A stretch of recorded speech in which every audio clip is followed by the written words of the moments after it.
council ফৰ্মেশ্যনৰ যিখিনি প্ৰক্ৰিয়া আছিলে সেইটো সম্পূৰ্ণ হৈ গ'ল আমাৰ ফ্ল'ৰ টেষ্ট হৈ গ'ল মহামান্য আদালতে কোৱাৰ নিচিনা গুৱাহাটী হাইকোৰ্টে আমাৰ ফ্ল'ৰ টেষ্ট হ'ব লাগিছিলে ফ্ল'ৰ টেষ্ট হৈ গ'ল স্পীকাৰ বাছনি হ'ব লাগিছিলে স্পীকাৰ বাছনি হৈ গ'ল আৰু আজি আমি চবেই আনন্দিত কি যিখিনি জনগোষ্ঠীৰ ৰিপ্ৰেজেণ্টেশ্যন নাছিলে কাউন্সিলত যোৱা ইলেকশ্যনত যিখিনি জনগোষ্ঠী ইয়াতে কেণ্ডিডেট জিকি পেলাই অহা নাই সদস্য হিচাপে তেখেত সেই জনগোষ্ঠীসকলৰ তৰফৰ পৰা ইয়াত 6জনকৈ নমিনেটেড হৈ পেলাই আহিলে আৰু আজি শপত গ্ৰহণ কৰিলে গতিকে মই যিসকলে শপত গ্ৰহণ কৰিছে তেখেতসকলক মই কংগ্ৰেচুলেশ্যন দিছোঁ আৰু তেখেতসকলৰ লগতে তেখেতসকলৰ যি কমিউনিটিক ৰিপ্ৰেজেণ্ট কৰিছে সেই কমিউনিটিকো মই কংগ্ৰেচুলেশ্যন দিছোঁ আৰু আমি চবেই মিলি এটা শান্তি সম্প্ৰীতি নিৰাপত্তা আৰু উন্নয়নৰ বিটিআৰ গঢ়াৰ কাৰণে আমি একেলগে কাম কৰিম আৰু যিখিনি সদস্য আমি পাবলৈ সক্ষম হৈছোঁ প্ৰত্যেকজনে এজন দক্ষ বুলি মই বিশ্বাস কৰিছোঁ আৰু আমি একেলগে এটা টিম ৱৰ্ক হৈ পেলাই অনাগত দিনত বিটিআৰ অঞ্চলত 35 লক্ষ জনসাধাৰণৰ বিভিন্ন দুখ দুৰ্যোগ বিভিন্ন সমস্যাবিলাক দূৰ কৰাৰ কাৰণে আমি একেলগে কাম কৰিম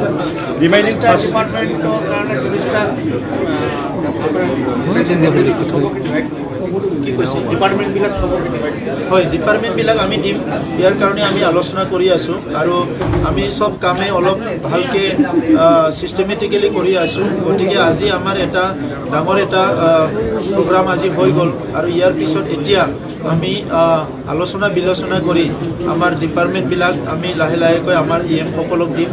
আৰু কিছুমান ৰ পোষ্ট আৰু এতিয়াও আছে এইটো আলোচনা বিলোচনা কৰি আমাৰ 3টা দলৰ মাজত আৰু আমি ৰ সংখ্যা আমি বাঢ়াই ল'ম চ' সকলো কামেই আলোচনা বিলোচনা কৰি ভাল এটা চিন্তা চৰ্চাৰ মাজেৰে আগবাঢ়ি আছে আৰু চব ঠিকেই হ'ব বুলি মই আশা কৰিছোঁ ডিপাৰ্টমেণ্ট নাই মই কৈছোঁ কি যে আমাৰ MCLAবিলাক নিৰ্বাচিত হৈ আহে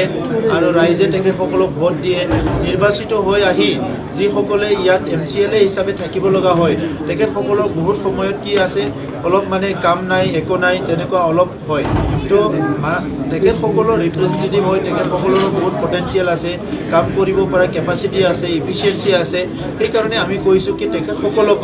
আমি কিছুমান ডিপাৰ্টমেণ্টবিলাক চোৱা চিতা কৰাৰ কাৰণে দায়িত্ব দিম আৰু তেখেতসকলো আমাৰ টিমৰ হৈ কাম কৰিব সিগনেচাৰটো কৰিব বাট সেই ডিপাৰ্টমেণ্টবিলাক চোৱা চিতা কৰাৰ কাৰণে সেই MCLA সকলকো আমি লগত লোৱা হ'ব দায়িত্ব দিয়া হ'ব এইটোৰ কাৰণে আমি আলোচনা কৰিম হয়তো আমাৰ নতুন বছৰৰ ফাৰ্ষ্ট সপ্তাহৰ ভিতৰতে এই কামখিনি কমপ্লিট হৈ যাব আপুনি দায়িত্ব গ্ৰহণ কৰাৰ পিছত আপুনি বহুত ঠাই আপুনি পৰিভ্ৰমণ কৰিলে দেখিলে আৰু কিছুমান কাম বৰ আধৰুৱা হৈ আছে কি ক'ব বিচাৰে চব পৰিভ্ৰমণ কৰা এই কাৰণেই দৰকাৰ কি আমি নতুনকৈ নিৰ্বাচিত হৈ আহিছোঁ আমি ছিষ্টেমৰ বাহিৰত আছিলোঁ আৰু আজি আহি পেলাই আমি বাহিৰত শুনা কথা আৰু ভিতৰখনত কি হৈ আছে এইটো যদি আমি ভিজিট নকৰোঁ এইটো গম পোৱাটো ইমান সহজ নহয় গতিকে আজি 17 বছৰত যিটো চৰকাৰ চলি আছিলে সেই চৰকাৰৰ সময়ত আমাৰ কোনো এটা ফাইল ছেক্ৰেটাৰিয়েটৰ কোনো এটা ফাইল ডিজিটাইজ হোৱা নাই আপুনি অনলাইন বিচাৰিলে একো নাপায় আৰু ইয়াৰ লগতে ছেক্ৰেটাৰিয়েট আৰু বাকী ডিপাৰ্টমেণ্টৰ লগত যিখিনি ডকুমেণ্টেশ্যনবিলাক যেনেকৈ মানে থাকিব লাগে সেই ডকুমেণ্টেশ্যনবিলাক আছেনে নাই কামবিলাক ঠিক হৈছেনে নাই সেইবিলাক আমি চোৱা চিতা কৰিছোঁ কাৰণ এতিয়ালৈকে আমি যিটো গম পাইছোঁ আমি হোৱাইট পেপাৰ এটা ৰেডি কৰিবলৈ গৈ আছোঁ কি ফিনেন্সিয়েল হোৱাইট পেপাৰ কি 17 বছৰত কিমানখিনি লাইবিলিটিছ আছে কিমানখিনি কাম কৰিলে কিমানখিনি কাম কৰা নাই আৰু তাত যিটো দেখুওৱা হৈছে এই ৰিপৰ্টটো লৈ পেলাই আমি ফিজিকেল ভেৰিফিকেশ্যন বা ছাৰ্ভে কৰাৰ কাৰণে আমি ডিচিশ্যন লৈছোঁ কাৰণ ইয়াত বহুত স্কিম আছে তেনেকুৱা যিটো নেকি